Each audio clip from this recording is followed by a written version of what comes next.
Hello everyone and welcome back. It has been a while since my last update, but I'm back now, and as you can see, things look a bit different around here. I did not do the whole setup with the green screen and try to make it all a lot of post-processing and all that, just because, to be honest, it just takes forever. And for the nature of these videos, I don't think it's that important. I think if people wants to know an update about the game I'm making, they care more about the game itself rather than what my environment looks like. So this is fine, I think. Let me know if you disagree, but yeah, I think this is okay for what I need to do. This is my study room, which is basically where I keep my computer. I do my painting. Actually, this stuff here, this is the paints and the brushes and all that. So yeah, this is where I paint my miniature and whatnot. And yeah, so I think this will be the new format moving forward, because it just makes it a little bit faster, and it really stresses me a lot less to work this way. So I don't have to spend hours and hours editing. Well, I do still need to edit, but at least I don't have to set up the green screen and all that, which it's a massive headache, to be honest, especially because it's always about finding the right angle. And anyway, it doesn't matter. None of that matter. Now, why we're here? We're here to discuss the update of the game, the project I've been working on, Animarium, which is what I will be talking to you about in a moment. First, a little bit of update in regarding my personal life, which is, once again, I've lost my job because video game industry are brutal, and in these times they're even worse. Just companies are shrinking down everywhere. I'm sure if you are a gamer, that you read the news, so you know that. So my company also had to shrink down, and this time I was not fortunate enough to be kept on. So yeah, I'm basically just looking for new jobs, just applying and hoping for the best. But at least on the positive side, while I still got money set aside, I can at least work on my board game project, which keeps me sane, relatively sane. And it helps me, and it's actually really fun. So it's something I really enjoy, love doing it, and it's my passion. So yeah, there is an upside to all of this. So there we go. What I'm going to do now, I'm just gonna highlight basically what I've been working on, right? What the development of the project has been, because most of my updates are done through Facebook, or if you're not on the Discord server, I paste them there as well. From the Facebook, I just copy and paste them there. So feel free to join the Discord, the Facebook server, if you want to have more frequent updates, just not in video format perhaps, but it's a lot easier for me, to be honest, to post updates like that. This is more like a catch-all for stuff that I've been working on in the past few months, and so some of you already might know what I've been working on if you've been following my updates. But there is a little bit also of how I make the stuff that I do for this project. So it's just a little bit also of, you might find interesting if you enjoy the development of any game, really, because this is kind of what you do when you develop games in general. It's the steps that are required to be where I am at the moment. So I'm just gonna first of all tell you the overall of what I've been working on. Yes, the first thing is that because I couldn't wait anymore to find a 3D artist to help me with the project, and to be honest, good luck finding somebody who wants to work on with you on the hope that you will succeed. So to be honest, it's kind of like it's wishful thinking, So previously, I had worked with my brother, and so we both are really hard workers, and we managed to make Dark Light, and that was it really. But my brother has a very busy life, and I couldn't ask any more of him, so I decided to instead carry on this project by myself, and pretty much everything you've seen so far has been done by me. So my next step was, okay, that's it, I'm gonna go back to 3D, because 3D modeling is something I used to do long ago, and I just had to pick it up. And I started basically researching into how to use the most modern tools. So I started learning learning, because in the past I used different software, because at the time I had licenses and stuff. So now I'm trying to keep it a little bit more economic. So, you know, without boring you with the details, I started learning Blender and started working with the sculpture there, and I went through a whole process to create every miniature in the base game, I think, except from two miniature, which is the final boss and one of the angel creatures, which, you know, we'll get back to that later anyway. So yeah, I will be showing you a little bit of how I got to where I got, you know, my decisions behind the scales of the models and all that. I'm just gonna basically give you a clear view of where I am with those. You know, I also had to learn how to 3D print at home, so, you know, a lot of learning, it was fun. It's fun. I find out that I really love 3D printing, so there you go. It really helps me with the prototypes, and this means I can have more control before we go into production, which is something we didn't really have with Darklight before. We kind of had to shoot blind before, so, but now I don't have that problem anymore. And yeah, and also as a little fun things, I've also created archways, because yeah, the game uses archways in the sense of cardboard pieces that connect the maps.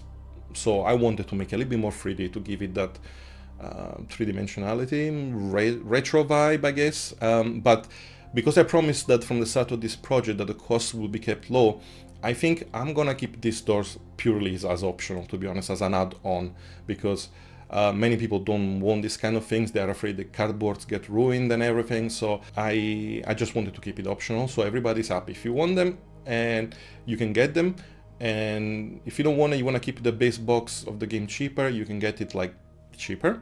To be honest, if they were always all included within the base game, they would be a lot heavier and a lot more expensive. So the price would have skyrocketed, just like Darklight was a bit high price for similar reasons. You know, there was a lot of plastic in it. So this way I'm trying to keep the cost down for everyone, but you still are not robbed of those things, because you can still get them if you really want to, and if you have the extra cash to spend on them. And it's because they are optional thing to enhance your enjoyment, but they're not requirement, basically, you know. And finally, yeah, I've been reworking on the equipment for the characters, you know, the game design for the equipment. I want the equipment really to feel like every character has really set themselves up, and you know, has a very unique setup to their character. So there are just so many combinations at the moment, and I've created ways to, let's say, minimize the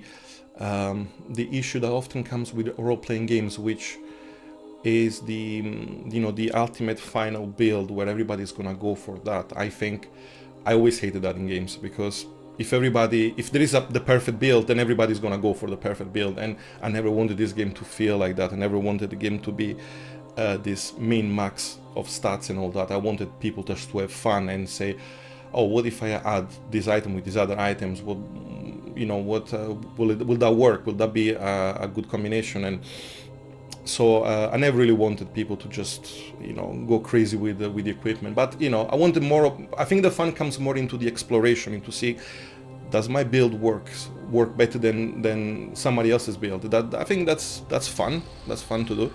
But, you know, you won't have that whole, oh, I've got the ultimate weapon that will always make me hate you, I will never miss my attacks. There's always gonna be that kind of like safe barriers that will prevent you from you know, creating a character that is way too powerful. At least that's my hope at the moment.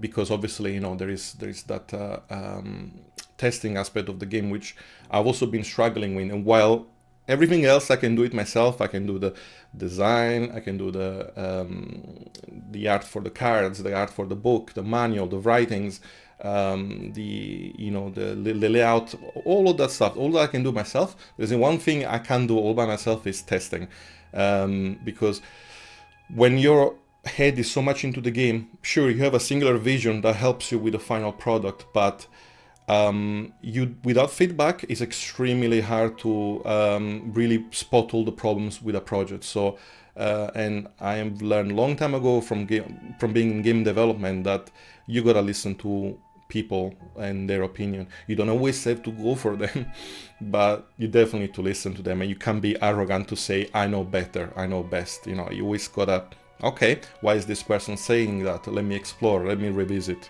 But yeah, that also to say that if you're also interested, you want to test the game, I do that online. I have Tabletop Simulator, and if you are on Discord, get on Discord. I'll invite you for some game. It's a lot of fun. I will probably include the information on how to do all that, like the Discord links and all that in the links of the video somewhere. But yeah, so just get in touch if you want to participate in the testing. And like I said, it's I take feedback always to the heart, and I make sure that not to dismiss anybody's ideas and opinions, while still keeping true to the original vision of the game design. But anyway, now I'm gonna go ahead and start breaking down some of these things that I've been talking to you about. There we go. Yeah, you might find this fun, interesting, but maybe you won't. I don't know. Let me know in the comments. Like, just feel free to let me know. And next time I'll adapt to your feedback. Okay. So okay, let's get on with it. So this was the design I've used for the original scale. I tried to base it off basically a 42mm scale. I was trying to make something that can be as easy to reuse as possible with other games, or maybe you have a miniature in your game that you really like, you want to bring over. I just wanted to make sure that even using proxies would have been something really easy for you guys to do. So I just wanted basically something that it wouldn't stress you out when you had to find a replacement part, or something that how to paint it, because painting miniature style can change even based on the size of the miniature itself. So I started basically from something quite simple like this, but I ended up I've learned that the theory of the scales of miniature means nothing for a lot of the most popular games out there, which I was trying to emulate. So and we will get on into that in a moment. So starting with this as a reference, so I began essentially sculpting what you see here, and then you start with a really base model mesh, and you start adding details and keep on going, and then eventually you get to this level of detail essentially, and you're like, oh, okay, not too bad. Like, what's is it ready? I mean, especially for being one of the first sculpture I've done in over 10 years, I was quite happy. I was like, okay, let's go with it. So I've done a test to print this one out. So yeah, I've done a test, and I've put it next to, let's say, a miniature which is of the 32mm scales, allegedly, and obviously this man is meant to be a lot bigger than a regular man, right? So but still, even though this man is meant to be more muscular and all that, they just felt like two completely different scales. This felt shall we say, too realistic, right? Even though, as you can see, the difference from seeing it on the screen and here, it's already feels a little bit more realistic when you see it here sitting on a table. But as you can see, it just doesn't work that well. So because one of the things when you do miniatures is you need to remember you're looking at them often from the top down, because you're looking at them from above the table. So a lot of the time what you want to put details on is this part of the body, like the head, the chest, more than anything else, right? So like that's the thing you want to keep in focus. At least that's what it used to be the theory back in the day when I remember miniatures were designed in a certain way, right? But anyway, it just didn't work out that well in my opinion. It felt, not just with these miniatures, obviously I'm not going to show you every single example I've taken, but it just didn't feel right, okay? So I did some modifications into the mesh, so I kind of bulked it up, and I was like, okay, this looks weird now, but you know what? Even this started, I don't have a photo of this right now when I printed it, but even this started feeling that it was too tiny, too small, and you can see how ridiculous this look. So I had to keep on bulking it up. So, you ended up with weird proportion and things, and you're like, okay, here more or less the legs still fit sort of like a basic proportional stand. I know you have the size of the thigh, the size of the shin, but as I kept on going, I had to distort this more and more and more. So basically, to make this detail pop out, and yeah, it looks absolutely ridiculous when you look it on a screen. But you'll be surprised once you print it how much of this looks okay, like normal, you know. So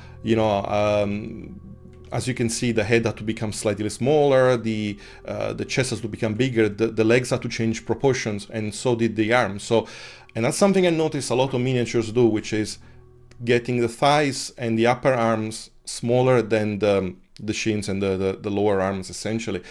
And I suspect there are a few reasons for this, and one of them is because items which goes like gauntlets or boots or whatnot, they need to have more space if you want to add a lot of details and things like that. When you start making them more proportionate, basically you end up with very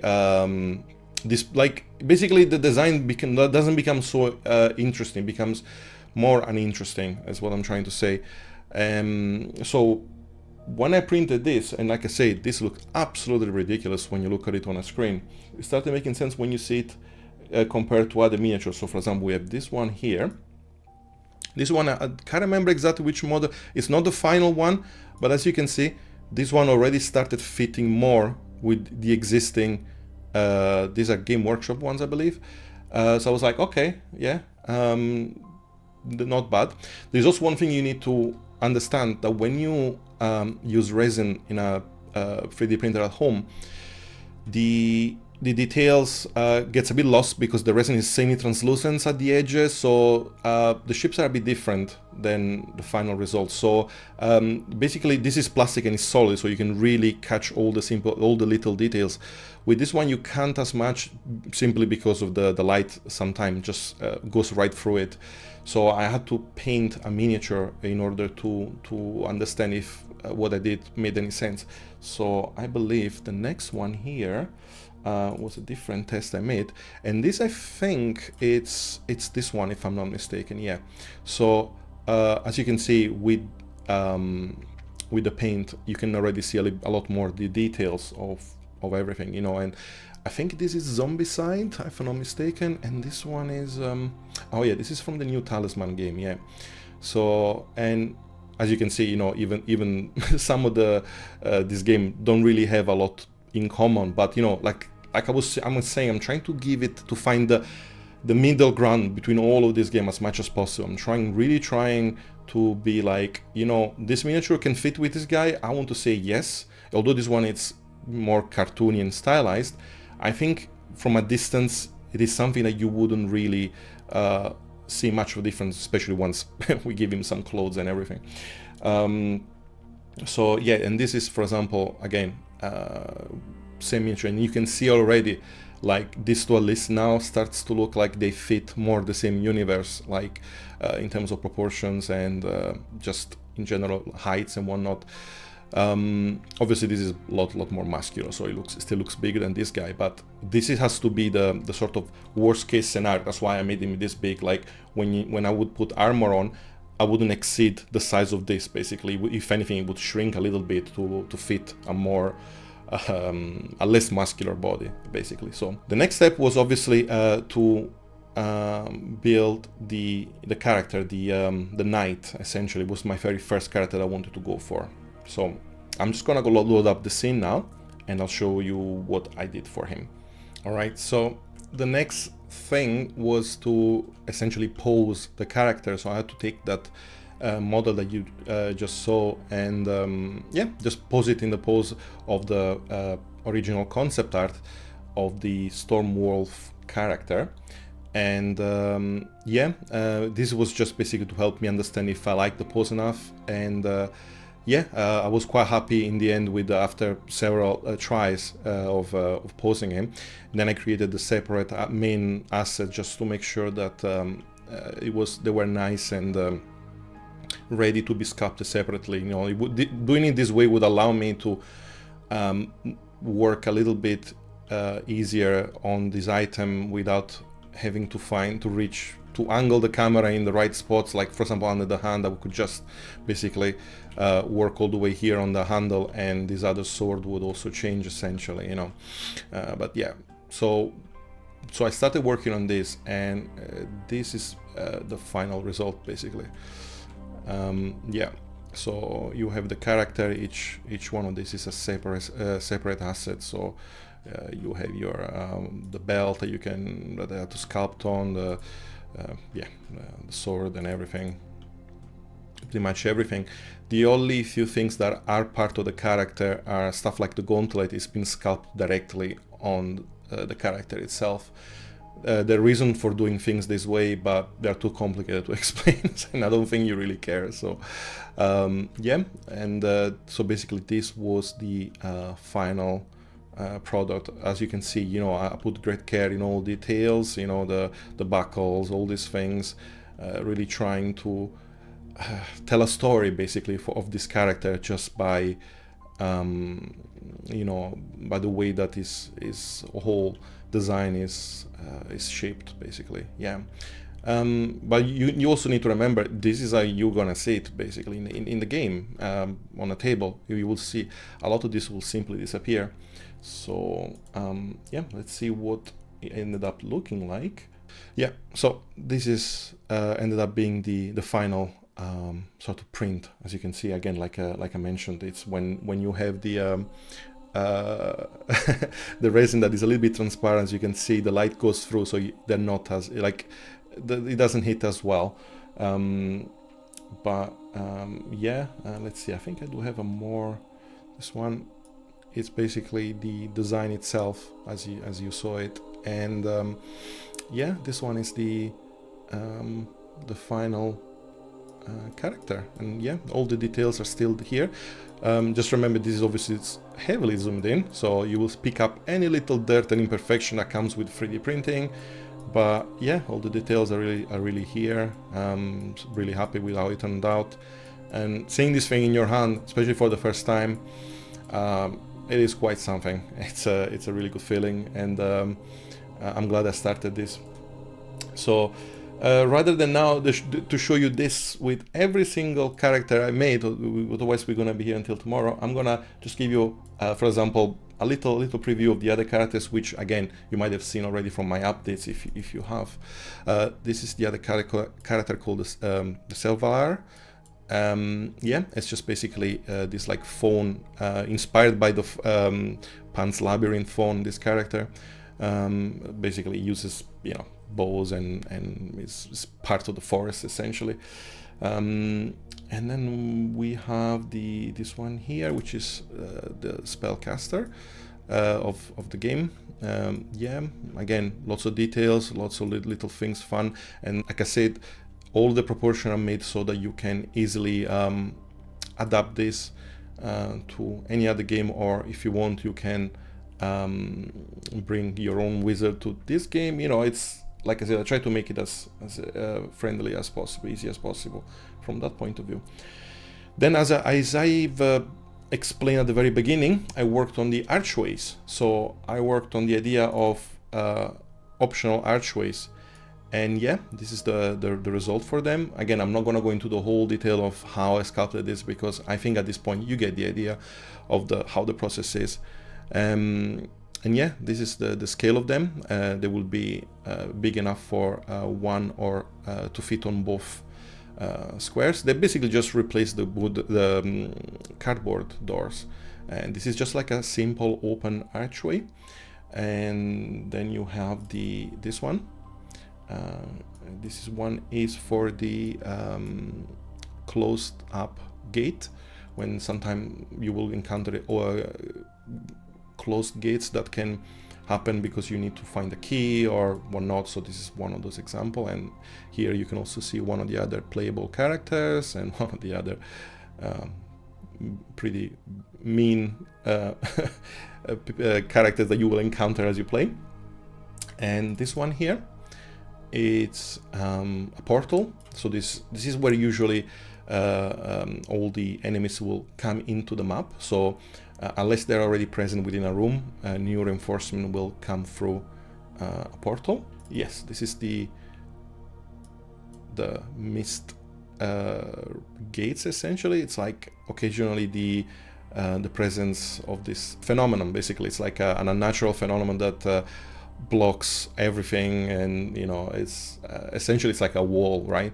So you can have up to, I think it's 4 of this that can block you inside a room and forces you to fight a monster like this one, for example, which again, another mean customer, this one, which this one is quite interesting. How, I don't want to spoil it, I'm not gonna say anything, but in the future I will say a little bit more. I will use it to showcase a few things, but for now I just don't want to say anything anymore, just don't want to spoil it for you. The Discord chat, actually, yeah, I got a few more images on Discord, I forgot. So when you look at this one, see, that's basically what the game will look like with all the archways. And yeah, like I said, it gives you that retro vibe, and it makes the game a little bit 3D, but without making it too fiddly, like with a lot of small components in the way. Essentially, yes, this is when you're gonna start populating it with creatures and monsters of all kinds. So yeah, will be pretty cool. One of the main reasons also for the archways is to lock map tiles in place, right? You know, if you're one of those players, I'm not judging you, right? But sometimes players, you know, they get overexcited and they just knock off all the map with the pieces all over the place, and you're like, oh, what happened there?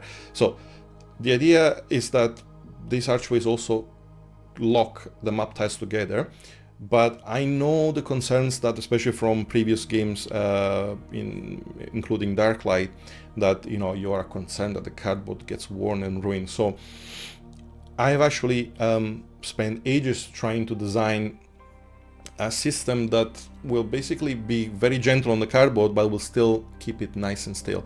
So so this system essentially will work with, I'll show you how it's, you insert the piece of the door sideways a little bit, so it enters really easily and gently, and then it clicks in place, but the pressure is only applied on one very small point, so you are never really putting pressure on the whole cardboard. It's just a very small point, and now you'll see in this video what I mean. I don't know if you can hear the click as soon as you go. See, it gives you that nice satisfying click, and these two pieces then go locked together, and see, when you move it, just stays together nice and easy, no biggie. And then just to open it, just so simple, just do it diagonally and it opens up. That's it. It's as simple as that.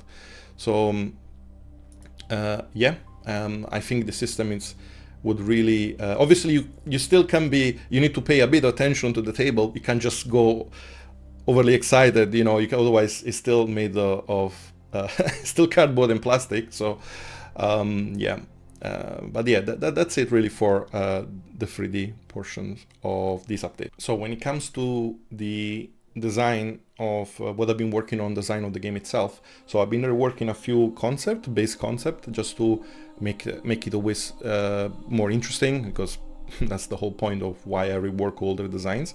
So yep, the character that you just seen, the Stormwolf character,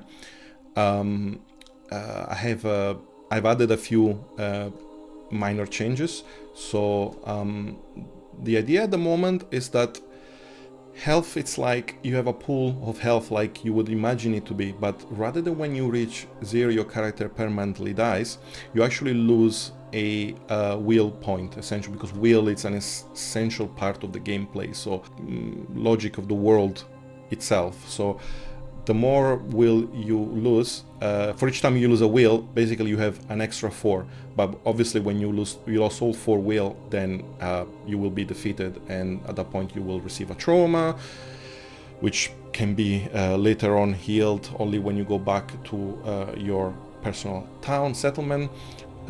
So the idea is that there is permanent consequences to bad situation, but you know, you will have ways to counter them, to get rid of them, essentially. And I don't want to make it too punishing, and that's not my goal here. You know, I want it to be fun.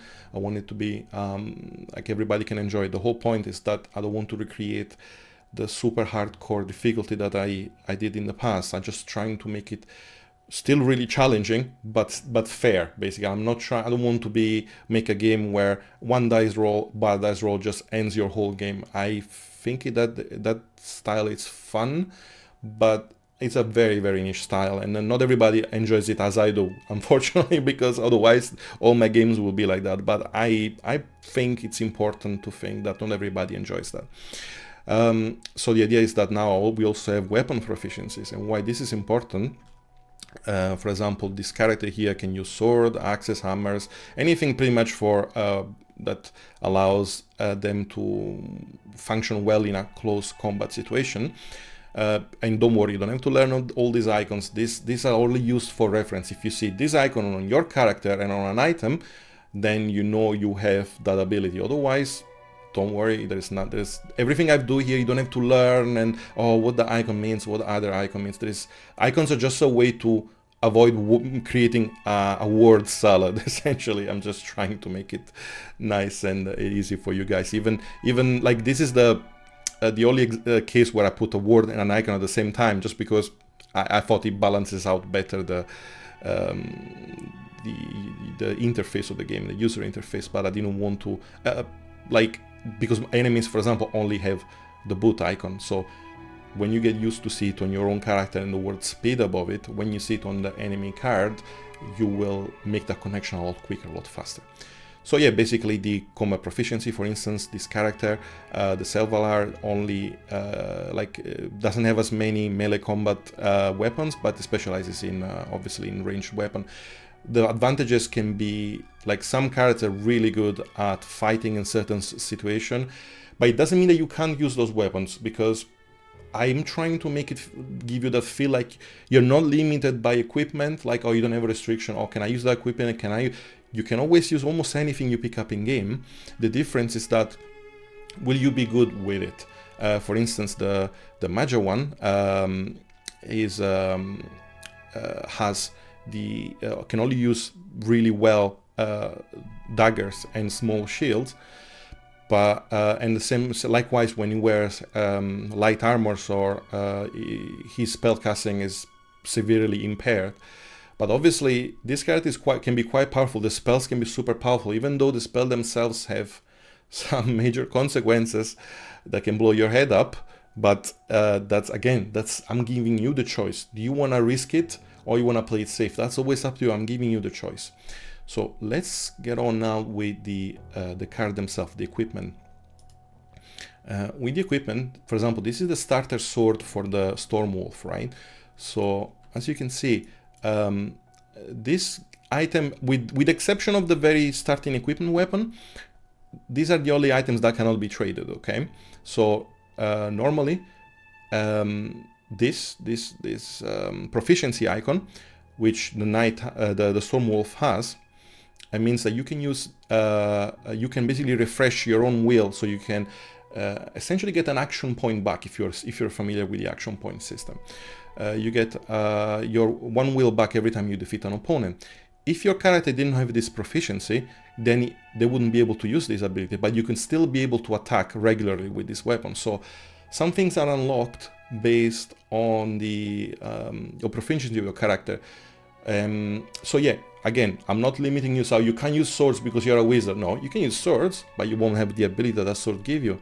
So if we go down a little bit, I'll get on with that in a second. For example, this one is another example of the starter bow for the Selvalar. You have likewise, you can deal 2 attacks with the cost of a single action, but you will use a d6 instead of a d8. So there's like that trade-off. But if if another character could use this bow, they wouldn't be able to use this, and would be limited just by the base attack. However, as you see here, this is another aspect of the synergy bonus, which items you will be able to customize yourself with synergy bonus, which I think this is the most interesting part of the character setup. Basically, if you pair this item with another item that has a green triangle on its edge, you will essentially create this green rhombus figure, which means that you can have this ability active. So how do I create that? How do I have what are the items, right? For example, a shield wouldn't work, because a shield, let me find a shield for you. There you go. A shield doesn't have the green triangle, but it has a red on top and a yellow at the bottom. And the way it works is that on the right side of your character, you have one slot here and one other slot here. So they both go on the right side for weapons. And you can only stack them one on top of each other. You can't put them sideways. So when this item goes on the hand slot, on the weapon slot, you can only stack them on top of each other. So this one, for example, doesn't have any triangle. That means that that ability with your bow wouldn't work. However, this one has a yellow and a red. That means that this type of shield can trigger different abilities depending on the weapon. For instance, if I'm not mistaken, the red one, spears are known to have red. So when you equip the buckler beneath your shield, you will enable this ability. Basically, using a spear with a small shield like the buckler allows you to gain one more defense point. So, and that's it. But also, if you notice, this item also has a yellow one, and a yellow one, for example, works with certain weapons that I consider to be, for example, fast weapons, or is it a slightly faster weapon, basically. So weapons that, like the short sword, for instance. So when you equip the buckler on top of a short sword, you are able to, when an attack misses you, a melee attack misses you, you're able to deal an attack right back at the person who has attacked you. So this enables you to do counter attacks, essentially. So yeah, you see, the same shield can totally change depending what you equipped and where you equip it. So I think, just imagine now the possibilities with everything you find in game, like for instance, even the armors, right? Some armors, for example, this one has a red on top and a yellow to the right, and because this one goes on the left side of your character, which you have 4 slots that you can equip in a grid, basically, so you can put them one up or down, left or right of each other. And so this one is pretty decent armor, but when you pair it up with the yellow of the bracers, then you get an extra bonus, because you have unlocked this synergy bonus. But some other items will not give you this bonus, obviously. You will not get anything from it. Likewise, if you put one of the, I believe this is pronounced Spangenhelm, the Germanic word for it. If you put it on top of it, you will get 1 defense. But obviously, if you put something that is more magical, like a wizard hat, which at the moment there are none in the game, you wouldn't get this bonus. Basically, you wouldn't get the extra defense, because it wouldn't make sense. Like, for instance, while this works on this armor right here, it wouldn't work on, let's see, there you go, this robe. See, this robe doesn't have any, because this robe itself is well, it's called Mistweed tunic, but it's considered a robe item. Doesn't have any red sort of synergy bonuses, so it has a blue one, and a blue one you will be able to combine it with other items. So I'm guessing you're getting the gist of it, basically, by this point. So I'm not gonna keep on going and explain every single item, but you will also have, if you are more simple, like if you want to play more simple, like oh, I can't be bothered thinking all this strategy up, there will be items that are a lot simpler. They're already strong enough on their own. Hasn't rendered yet this icon. They're strong enough on their own, and they don't have any extra bonuses. These are like the more, let's say, rare items. They are already quite powerful on their own. Obviously, that's the trade-off. You have already an ability of itself without being able to unlock other special extra abilities. And yeah, and the way to read this, I know that at first it might seem maybe a little bit intimidating, but I think it's just that, first impression thing, but this is pretty simple. As this number tells you how many will point it costs you to use this attack. This tells you if it's a melee attack or if it's a ranged attack. The bow will tell you that it's a ranged attack. this icon here, if it's a square, it's a D6. If it's a triangle, it's a D8. Basically the shape of the die itself. So you will roll a die based on this shape here. The letter here indicates which attribute it uses. So it could be strength, sorry, it could be body. Body basically is strength.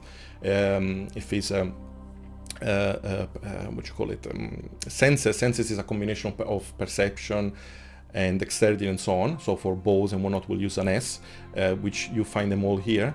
So you don't have to worry about forgetting which means what. See the B for body, mind, senses, and nature. And yeah, this will tell you what happens when you score a hit.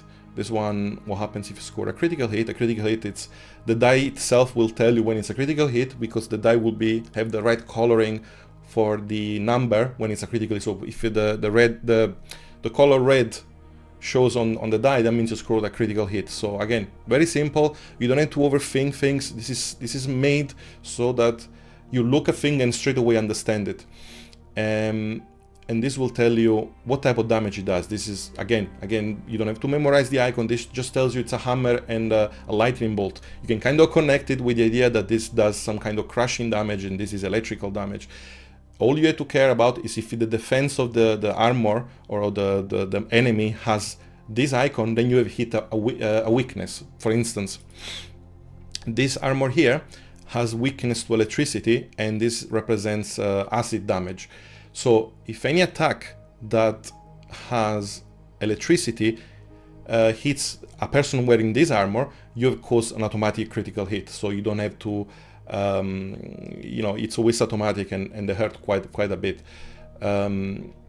So yeah, that's about it. So you will be pushed toward, in certain situation, hit enemies weaknesses in order to cause the most damage possible. So this will really make it so that the whole party of players tries to differentiate the weapon. Some will go with slashing, some will go with crushing and piercing, acid, fire, and so on, basically, you know. And it's as simple as that. Lastly, when like the defense value, in case you're wondering how it works, because again, I'm trying to keep the math to the minimum, like no math at all. I don't want people to start doing calculation, because I myself am horrible when it comes to math. When I have to be like, okay, 7 plus 8 minus 4 plus, like, no, none of that. Here, the way this works is that you compare. So you compare, for example, this value, which is in this case the spear here uses B, which is your body. So let's say this character right here has a body of 3. You compare it then with the defense value, which is 4. So in this case, the defense value is higher, so you have the outcome is balanced, which means that you have to roll a certain number. Okay, so when the number is equal, one number above or below your target, it's balanced. When it's 2 numbers or more, you have an advantage. When it's 2 numbers below, you have a disadvantage, basically. So if I attack with strength of 6 an armor that has 4, I would have the advantage. If I would attack 2 an armor that has 4, then I would have a disadvantage.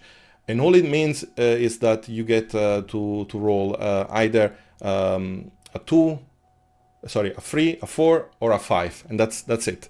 So there will not be, oh, I need to roll such and such, like this, 7, 8, no, it's always the same 3 numbers for everything in this game usually. Because again, I'm trying to keep it simple, and once you've done it the first few times, it becomes really natural, and you don't have to think about it all the time. So, and what changes, as well as obviously ability bonus that will help you with modifying these numbers and whatnot, what it will help you is the, let's see, what am I thinking here? Oh, it's the shape of the dice itself. So a D6 obviously has less chances of scoring a 4 plus or a 5 plus. But if you have a weapon like one of the like, because you have a D6, D8, and D12. So if you have a weapon that uses a D12, which I think at the moment is the longsword, which is basically a 2-handed sword, you use a D12. So to score a 4 plus on this weapon is a lot easier than to score it on a speed, on the one, for example, this one that has a D8. Okay, so it would be a lot easier. And so again, You don't have to remember anything. You don't have to memorize weird numbers and whatnot. Most of the time you will just have to look, okay, this one uses a d8. I just need to roll a d8 and score always that same 4 plus, 5 plus, or 3 plus, you know. Yeah, and to be honest, you know, I think I've found that balance between simplicity and yet you can still scale this system up to even insane numbers. In the end, you will still get the same math. It won't be overcomplicated and all that. So I hope that this system will please as many people as possible, is what I'm trying to say. But you know, I think this video is already taken way too long. So while I wanted to do all the other aspect of magics, abilities and all that, I'm just gonna leave it here for now. And if you want to see those things, if you want to know more about the stuff, just please let me know and I will show you more of what the game has to offer. So yeah, thank you so much for watching until the end. You've been a star. Yeah, and please subscribe, all the usual, you know, social stuff that helps with the channel and whatnot. And I'll see you the next time. Okay, bye.